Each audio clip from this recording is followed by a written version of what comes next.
এটা এটা আমার। কেন? আমি তোকে কিছু দিতে পারি না? পছন্দ হয়েছে? তোমার কৃপায় ও মৃত্যুর মুখ থেকে ফিরে এসেছে।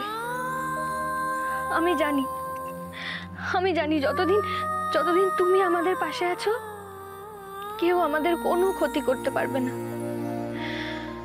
তুমি সবার ভালো করো।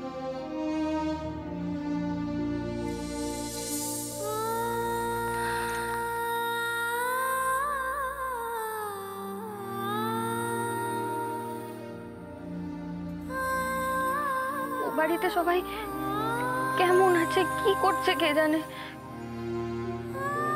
আজ সকাল থেকে পন্নিটার কথাও খুব মনে পড়ছে।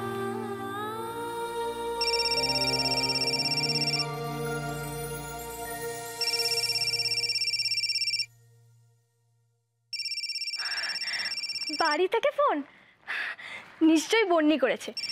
যাক বাবা, এতক্ষণে আমার কথা মনে পড়লো। বন্নি,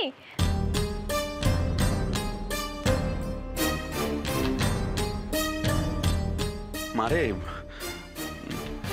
তুই কেমন আছিস মা? ওদিকে সবাই ঠিক আছেন তো?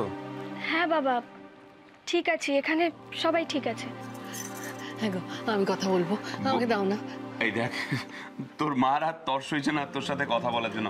নে, মার সাথে কথা বল। হ্যাঁ, না না। হ্যালো, কেমন আছিস মা? আমি জিজ্ঞেস করেছিলাম, বলেছে ভালো আছে।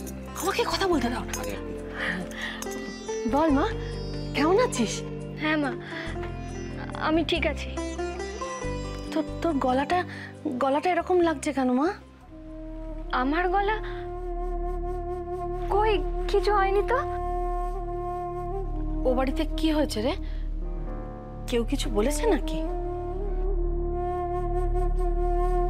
না না, মা বাবাকে কাল রাতের ঘটনা জানতে দেয়া যাবে না, দুশ্চিন্তা করবে। না মা, কি আবার হবে? এই বাড়িতে সবাই খুব ভালো, আমাকে কত আপন করে নিয়েছে। না না, আমার মন বলছে তুই কিছু একটা লুকোচ্ছিস আমার কাছে।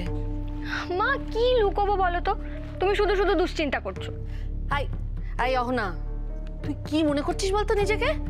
বিয়ে হয়ে গেছে বলে খুব বড় হয়ে গেছিস না? আমি তোকে হাড়ে হাড়ে চিনি।